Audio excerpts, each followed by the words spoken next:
So, yeah, I guess that ends our playthrough of Final Fantasy VI. So we're gonna go ahead and go into the next part, which is where I talk. Normally, I do a review of every game when we finish it. I just do like a quick one, not a quick one, but like a go through with my final thoughts and do a mini review. So I'm gonna go ahead and have this play in the background. Of course, I'm gonna lower the music because like it's gonna be too loud here. So we'll be talking over Final Fantasy VI playing in the background, and because it's a nice loop anyway, it would have been more fun than doing it on the end screen or in the middle of like a map screen or something. So anyway, now that our playthrough's done, we're going to go ahead and go to review. Normally I separate into 4 parts: story, music, gameplay, and story, graphics, music, and gameplay, and I will and that's usually the criteria I go for. Of course, I regrade the games against the time period they came from, because obviously we're not going to be like we cannot grade games from the 90s all the way into the 2000s or the current time period, the 2020s, which would make no sense because of a lot of advances that have happened since that time. But we can at least like try to think about it against their contemporaries, and like we'll just talk about it.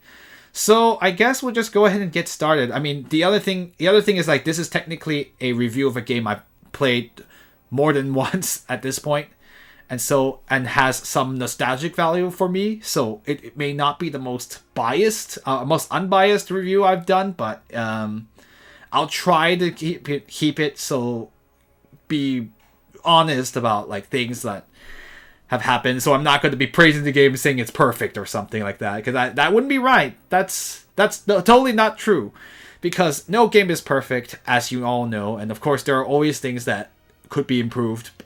Like, it's just not possible, and there's always things that are people like and other people don't like. So this is of course my opinion, my review of Final Fantasy VI, which is in a way one of the most famous and probably one of the highest quality RPGs on the Super Nintendo that you can play, honestly.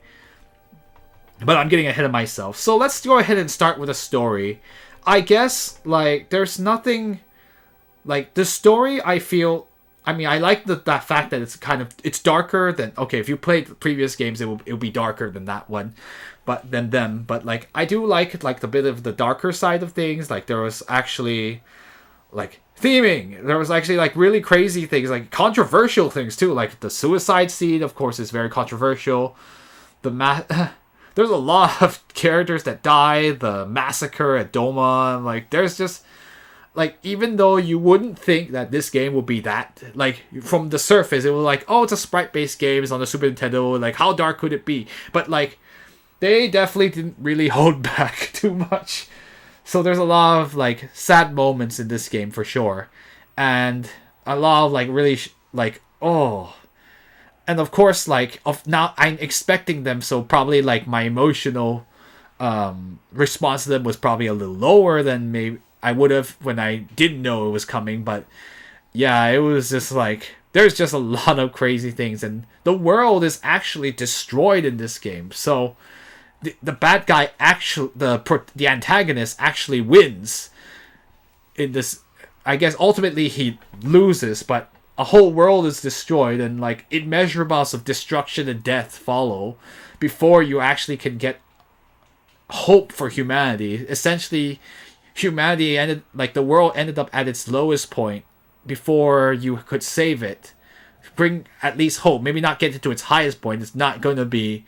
There's a ton of rebuilding that's going to have to happen, but there's hope that can happen, which could not have happened as long as Kefka was there and being the tyrant and making sure that, and just causing misery because he wanted to. He had just lost his marbles. So the thing is, like, Kefka's an interesting kind of villain because, I mean, oftentimes a lot of these, like, stories, like, they try to make the villain sympathetic, or like the villain has a huge cause that they are fighting for, and it's just a matter of like the party, like the sides couldn't reconcile those differences, and then that's why they had to come to fisticuffs to settle it. And that's a lot of like, I mean, it's not only Final Fantasy, even within Final Fantasy, of course, there are some villains who are more sympathetic than others. And then, I mean, Tales of also, okay, without spoiling any particular plot, like Tales of is also kind of known for like showing both, trying to get you to know both of sides. But in this game, Kefka is just Kefka. There is nothing redeeming about Kefka whatsoever. He's not fighting for anything. He's not fighting for a cause. He's not fighting for anybody. In essence, he's like the ultimate villain, because his only purpose for causing all of this is because he wants to. He wants to see non-existence happen, even though it's an irony, because that means he has to. That means he's technically be alive, and so to speak. But like, he wants destruction for destruction's sake because he believes that life is meaningless. So why bother with life when you can just embrace the inevitable, death? And that's kind of what he stands for. So he does nothing altruistic at all. So it's very interesting that for this kind of villain who has completely lost their marbles, or who feels that life isn't worth living. He had never had any, not like he had love in his life either, so what does it matter? So it's actually kind of an interesting point. And even the party recognizes that what Kefka says is right, and that, yeah, life is, I mean, things will inevitably be destroyed, or life will inevitably end, but for them, their life is worth living. There is some reason to live life, and that's kind of like why everyone has their own purpose for life, and that's kind of like the theme of the game.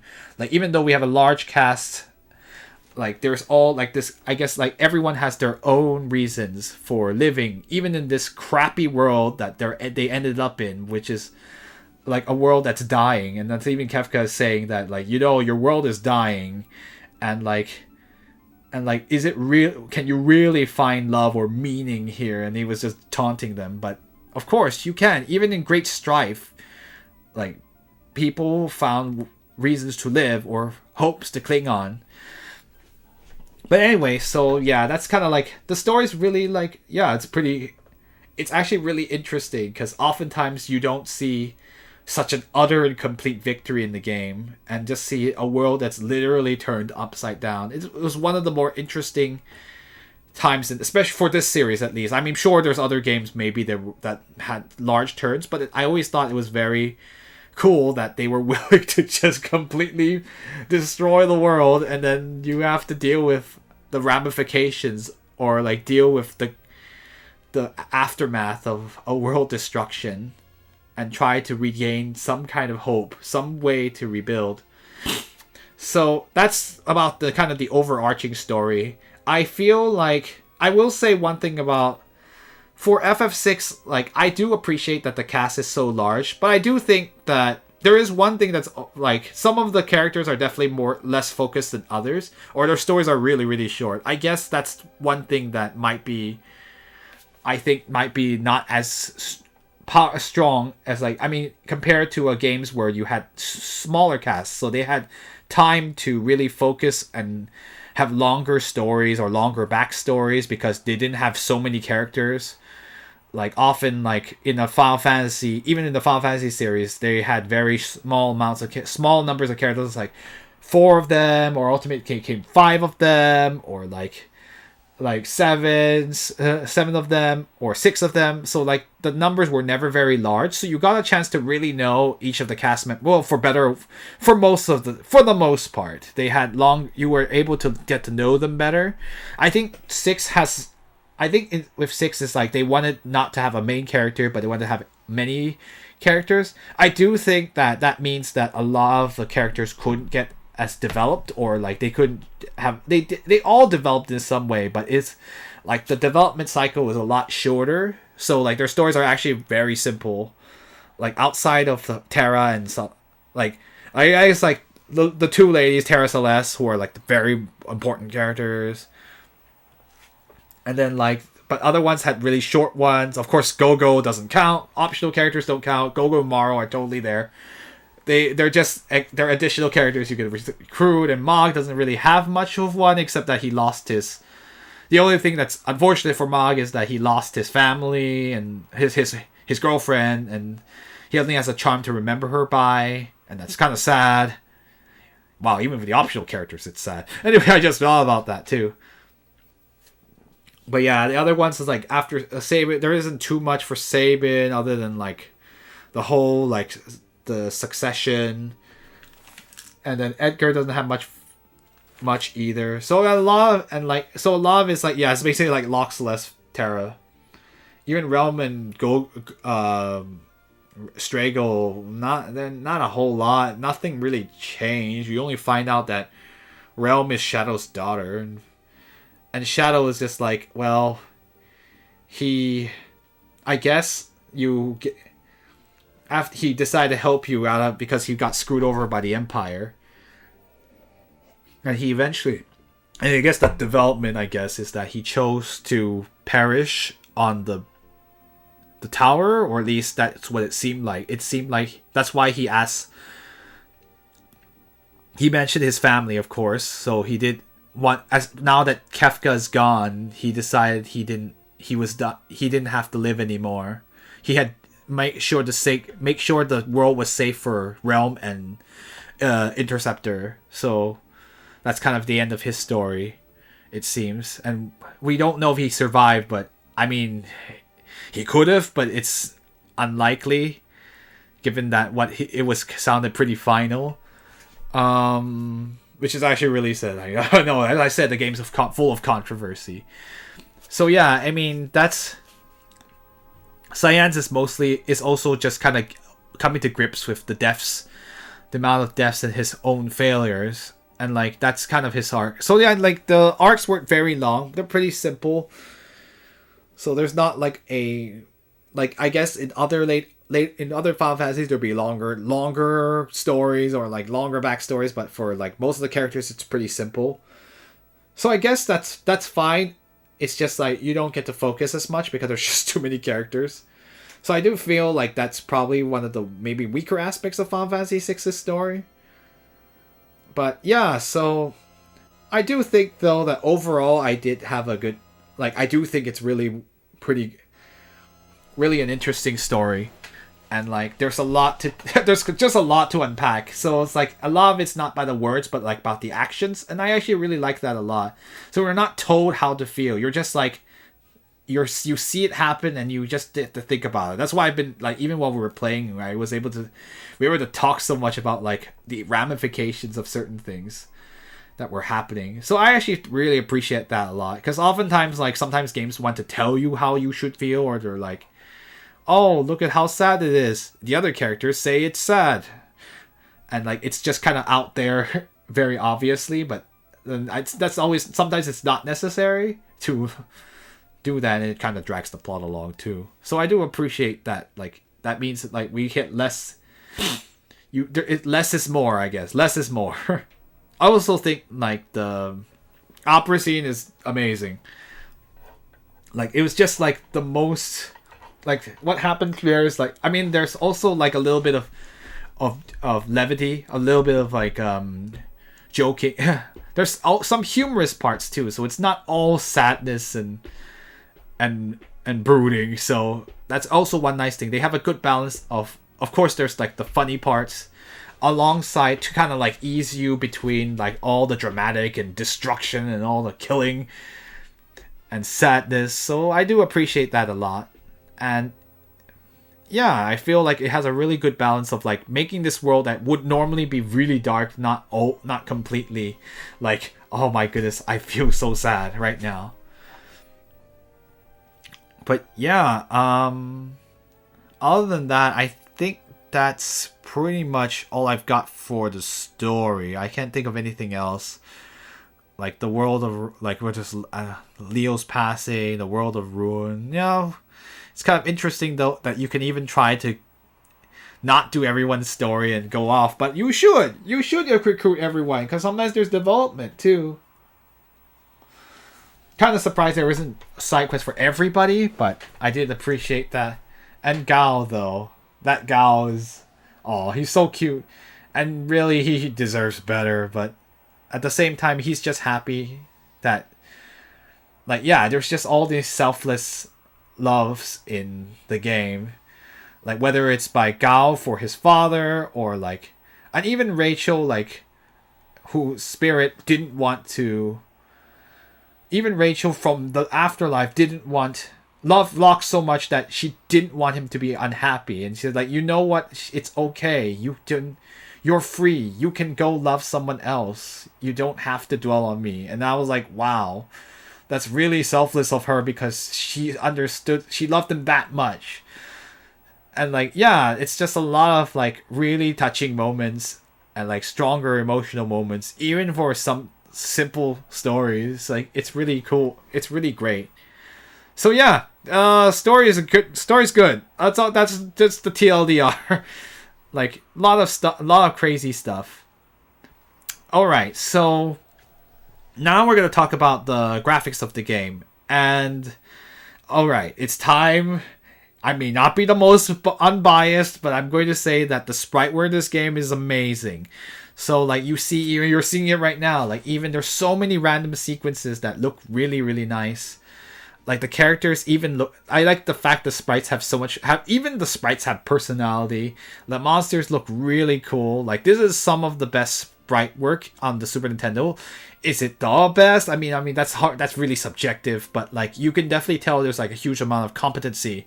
Like, whether it's the backgrounds or the sprite work, and like, usually it's not difficult to tell where you're walking, which is kind of nice. One thing I like about these games is it's much easier to keep track of where you are. There are some.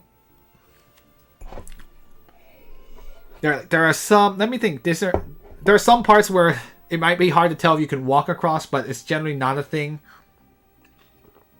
And, like, there's just so many, like, cool things where, like, there's a lot of little details in the dungeons to make things interesting. And, like, they really knew the Super Nintendo and how to make it have a how to make the sprites work to make the game look nicer. Like, and it's definitely an improvement over 5 and 4 for sure. You can tell they definitely learned from 4 and 5.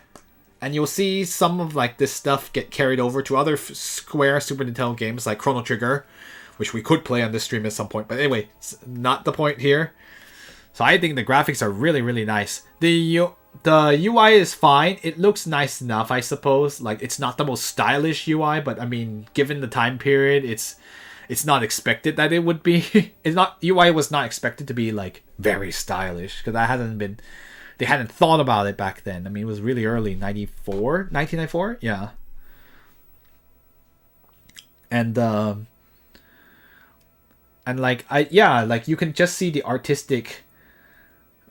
artistry behind everything, especially the monster designs, as well as, like the monster designs are, like, it's Amano. It looks bizarre, but it really works. Like, it makes you like, whoa, these monsters are really bizarre, but they'll definitely leave a striking impression. There's a lot of recolors, and to be fair, so I will say, like most game RPGs in this time period, there's a lot of recoloring of sprites, so it's not like there's a ton of unique sprites. I mean, that's fine, and like, they still look nice, and you still remember them because it's like these interesting color schemes. Anything else? And yeah, a lot of locales look like, yeah, you can tell they definitely knew what they were doing. They knew, like, how to make locales look really interesting, especially like stuff like the floating continent, even Kefka's Tower. The mix of the Imperial Palace and the junkyard it's really, really interesting. So there's just a lot, and like there's the Doom Train, and the world of Ruin in general, just being like they actually designed it so, like, they designed the place in the world of balance so you're used to seeing it as it was, and then you come to the world of Ruin, they added these extra details to make it like they made you sad because you see, like, the ruin of all these villages you've come to, like, remember as, like, these bustling towns, and now, like, that illusion's been dispelled because now you see it for what it's become. So it's really cool. And look at the design of this. Look at, like, how how much detail there is on this palace. Like I just realized, I'm just looking at it like this steampunkish kind of look. I already think, yeah, this is definitely some of the best sprite work on the SNES for sure. I can tell you that, like how the creation, the depth, how to create depth and everything. It looks super nice, and how to create perspective. Like there's just so much more you could talk about if you wanted to analyze the art. I'm not an artist, so I'm not really the most qualified, but you can definitely, like, there's definitely like studies on how they made the sprite work, which is really sad because the Steam versions don't really do a good job of it, and I don't think they, like, it's as competent. It looks really weird, but that's neither here nor there. At least you can play the Super Nintendo or the GBA versions that still have that. So yeah, overall the graphics are great. Some of the best sprite work on the system, on the Super Nintendo for that time period too.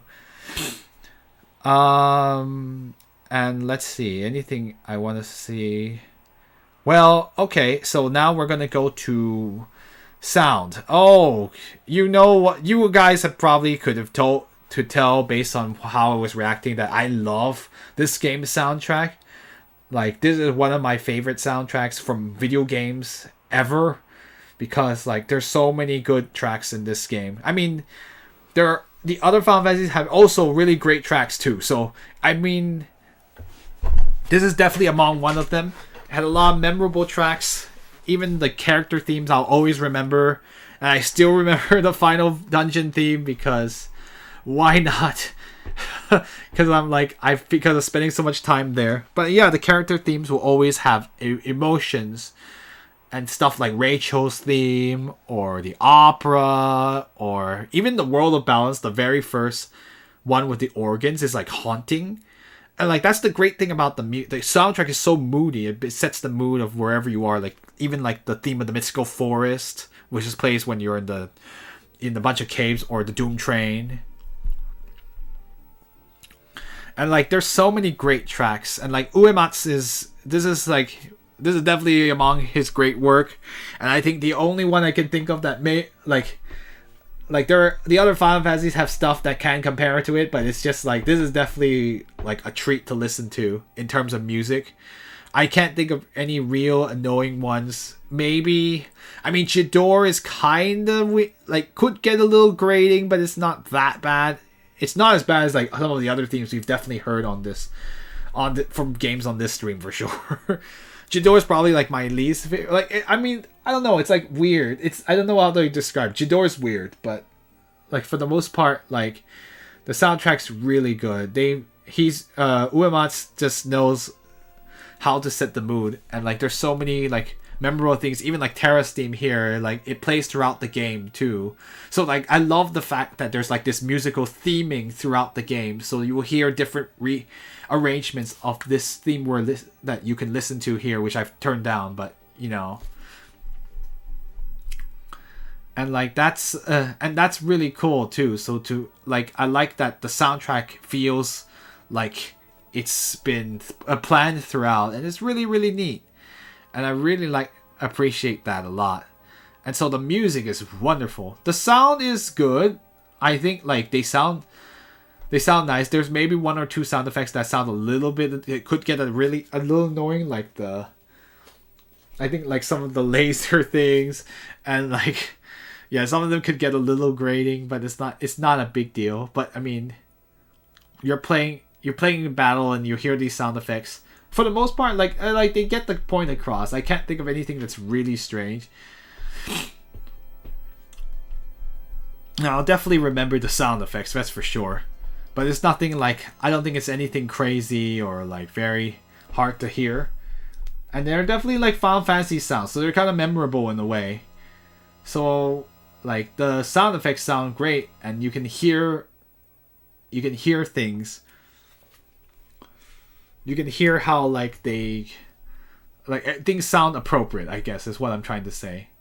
And I guess that's all I really have to say about the sound. So we're finally going to get into the thing I wanted to talk about, which is the gameplay. So excuse me. So like once again, Final Fantasy VI uses the ATB, which you will see in other games Final Fantasy games, not just this one. And it's the one where your bar fills up and then you take a turn. It's very classic. So, I mean, I do like the gameplay a lot. I like the fact that there is so much flexibility in this game. You can do so many things. You can, like, there's just the most crazy amount of combinations you can do, which can kind of hurt you sometimes too. But like, but yeah, it's just like there's just so much flexibility in this game to do what you need to do.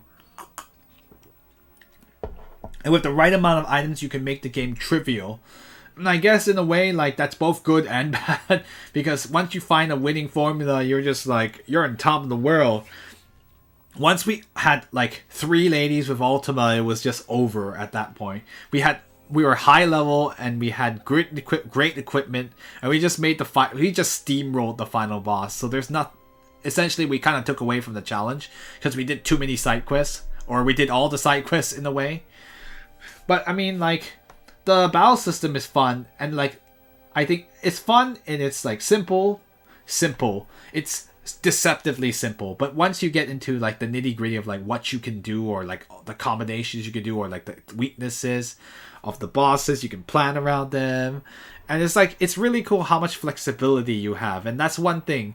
In some ways, it also makes the balances a bit complicated to deal with, but I mean, by the time you're dealing with that complexity, then you kind of have a knowledge about how the system works by then. So it's not, like, impossible to get grips around it. And I do really like the battle system a lot. It's the one I have a nostalgia for, of course, so I'm not totally unbiased. But I also have a lot of fun, like, seeing just, like, how the flexibility of the game really works. And, like, even with all these status elements and crazy things going on and all this equipment. So it's actually a lot of fun. I will say that I don't know if the game is... I feel like there's some stuff that is definitely a guide dangin in this game. Like, the fact about the missing chest early on in World of Balance is kind of like... Why would you put that there? Like, I never liked missables are annoying to begin with, but the thing is, like, there are some instances where you actually had to not grab a chest, but the problem is the player doesn't know that, so if you didn't have a guide like I did, you would just grab the chest because you're like, your instincts are, I need to grab the treasure chest because it's right in front of me, I should be rewarded for coming here and finding these, but then if it turns out that you're supposed to leave them there so you can get the better equipment later. And, like, I never liked those. So I do think that's when the game shouldn't do that. And, like, that's kind of annoying. I mean, like, none of these are, like, major flaws. But they're just, like, why would you put things like that? Why would you force a player to have to act against their own instincts? It is just really weird. I never thought those were good. There's also a lot of stuff where, like, you can't get certain things if you don't make the right decision, but the problem is you don't know that because you're kind of like like, yeah, the thing is, like, there's some stuff that you can miss because the game doesn't give you enough information to tell you that you could get something like that. And I know they wanted you to to play around with it, and maybe you could experiment with it by choosing to save, but that's just kind of tedious if you want to try every choice. Like, I don't think that's good. That's good design. I mean, these are just like, I mean, this is like stuff that could bother you in any JRPG, Japanese RPG, or RPGs in general. Like the idea of missables, or like the idea of, like, your choice gives you something good or bad, but you don't really know how you got it because you're just guessing. And, like, I never really liked that as well. Also, some of these, like, like, some of those side quest things are just like, you wouldn't really know to do. Well, okay, actually, for the World of Ruin stuff, you could mostly know it just by talking to NPCs. I think the only one you wouldn't know about is, actually, yeah, they usually have NPCs to tell you, so if you talk to all the NPCs, you'd figure it out. But yeah, for them, and also, like, the Yeah, for the most part, like I think the dungeons are pretty well designed. Although I had a guide, like I didn't miss too much of anything, but those hidden chests are also a pain too. So like the hidden chests and hidden passages can be kind of obnoxious because like you can miss out on some really good stuff just because you couldn't see it, and like there's no indication of how to do it, get to hidden spots. Like the hidden ribbon, I'm like, why are these hidden chests so like? There's actually quite a few of them, and like they have some really good stuff. So you don't have a guide, you just don't know about it, and like they don't give you information. Yeah, basically it's a matter of like you couldn't have found this information on your own. They wouldn't even know that the chest is better stuff. They didn't grab it earlier and got something worse. Yeah, exactly. So they'll grab it without ever knowing that they got something worse. Like, it's just like, oh, okay, I got potion. And then, like, you found out, no, if you had waited to go through the third trip, you would have gotten X potion. I'm like, why? Why would you do that? Yeah, this is, like, really random stuff. And just, like, yeah, hidden chests in general just bother me, too. When they're not, like, done in a really interesting way, or like they're just kind of like, you have needed a guide to even get that. I'm like, oh. For the most part, some of the hidden stuff has like we call it messaging in game to like get you to kind of think about exploring it, but not all the time and not always very obviously. So it's really annoying, especially if it's something that you missed it and then you can't go back to that dungeon anymore because of story reasons, and then you miss it forever. That's wonderful. It's not wonderful. Anything else I wanted to say? Like, yeah, it's just like it's a lot of this is like staples, but of the Final Fantasy, but I've never liked them. Oh, anything else? At least I can give a compliment. It's like for the most part, almost always there's always like a save point before a boss. I appreciate that a lot, even though you can't save anywhere like in this series. But there's not some couple of nice things. One is that if you die, you don't lose your EXP, which is very nice. I think you do lose your MP, unfortunately, but you don't lose EXP, so you always get stronger no matter what. So I do appreciate that the punishment for dying is not... Actually, it's more lenient in some way than like even Dragon Quest, where in Dragon Quest, if you die, you don't lose your EXP, but you lose half your money. And that would really suck if this were this game, because Final Fantasy VI does not have a way to store money. So if you lost half your money, you could have lost like 100,000 gil or something, and you'd probably be really angry. And yeah, for almost always they try to make sure you know a boss is coming.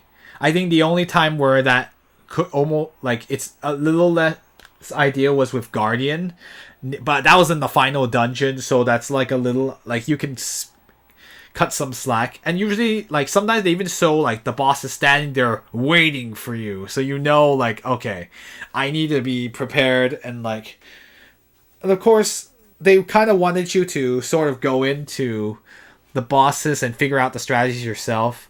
It does kind of suck though, because you can't tell what a boss is weak against unless you have a guide, which is kind of silly. Even Libra doesn't tell you everything you need to know about a boss.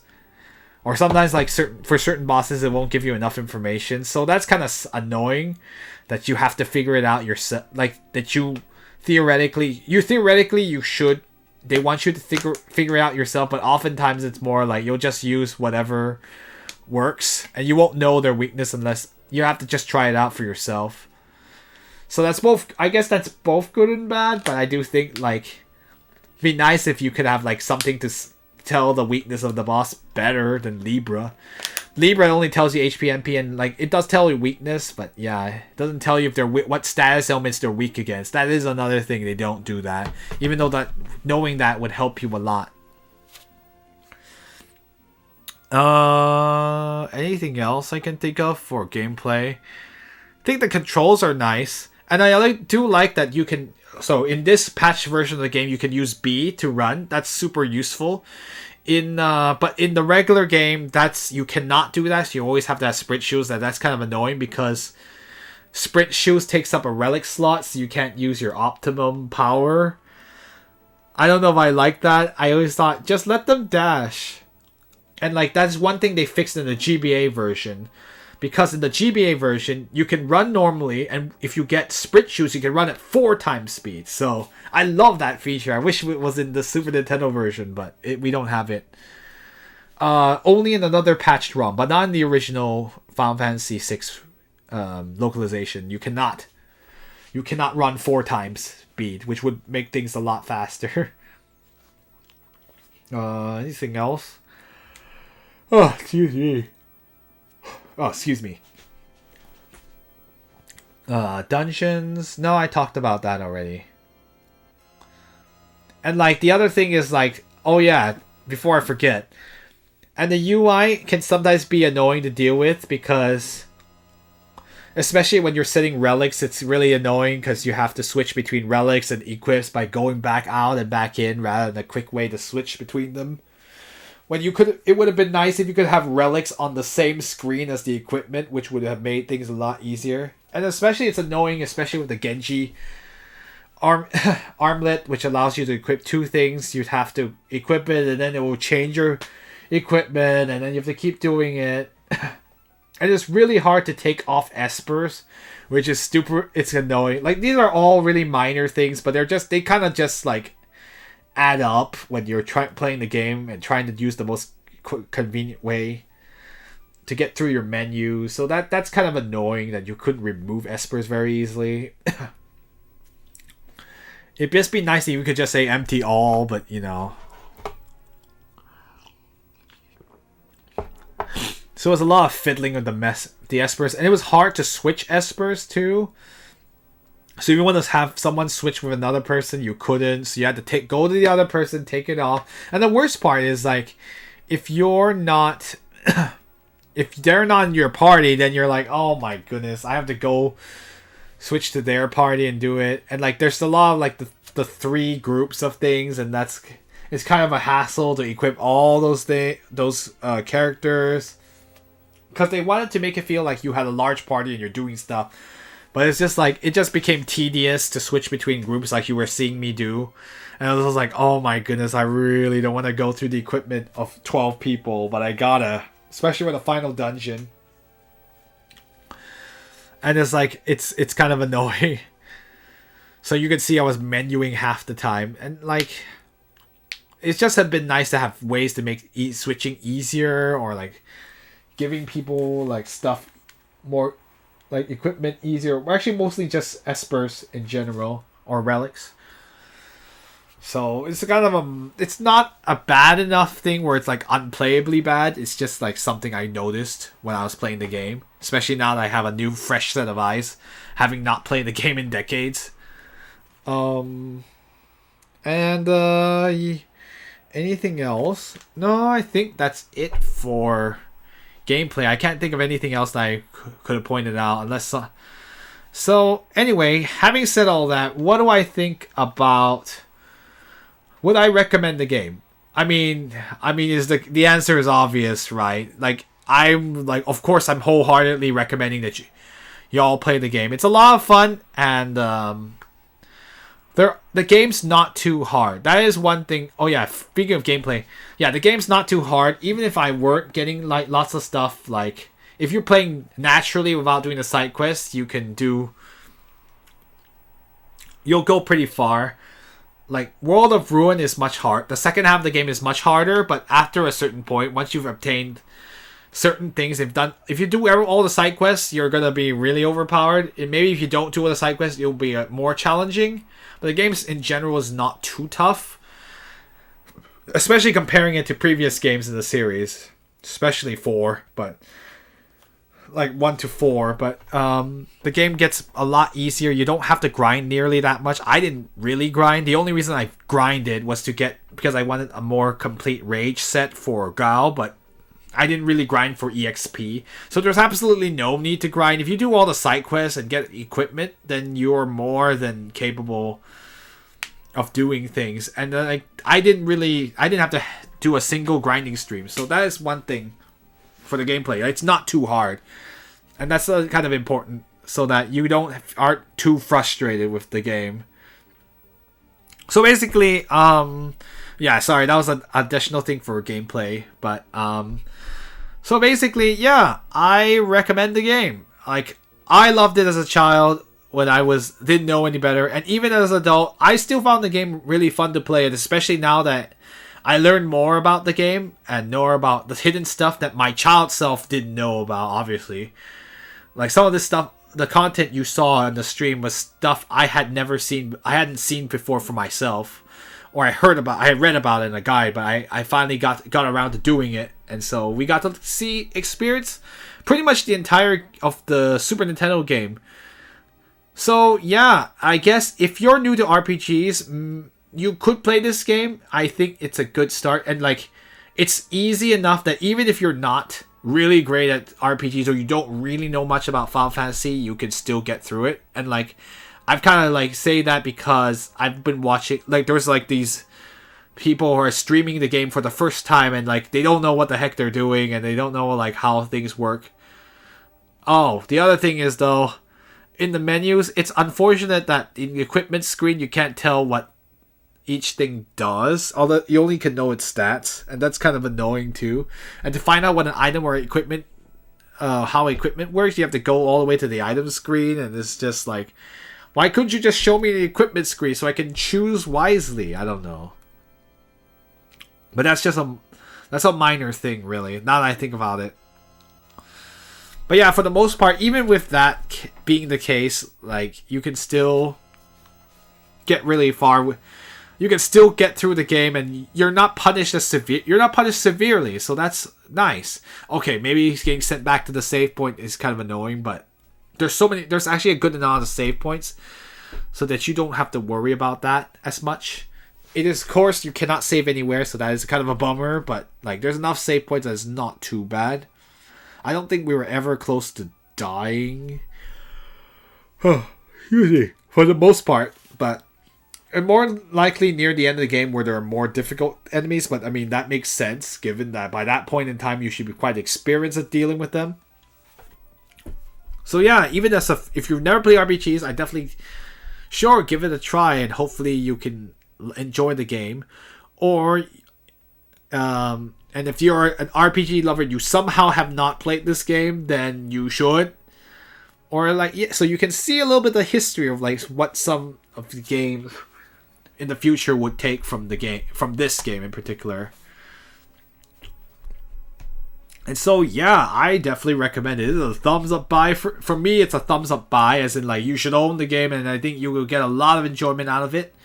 But of course, like, I remember that I have been a fan of this game for a very long time, so it's not entirely unbiased. But I definitely think this is one of the best RPGs on the Super Nintendo, my opinion, of course.